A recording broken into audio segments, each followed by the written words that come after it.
le carbone qui est ici en bleu est lié à 1, 2, 3 autres carbones. Et du coup ici on peut potentiellement former un carbocation tertiaire. Et ici on a une base NaOH qui est en fait une base forte. Du coup on a un substrat tertiaire.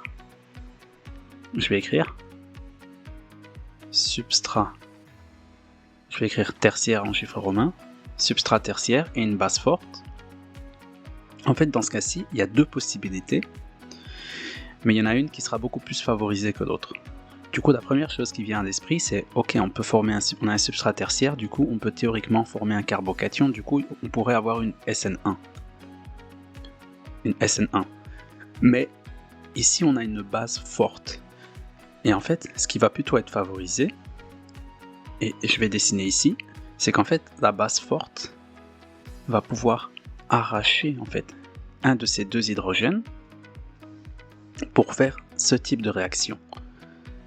On va en fait avoir ici OH- qui va venir par exemple arracher cet électron, la liaison ici va se rabattre, et en fait le nucléofuge va partir, et en fait quand la liaison va se rabattre ici, on va former cette double liaison ici, du coup on va former un alcène, et en fait ce type de réaction ça s'appelle une réaction d'élimination qui forme un alcène, et ici en l'occurrence on a une réaction d'élimination E2.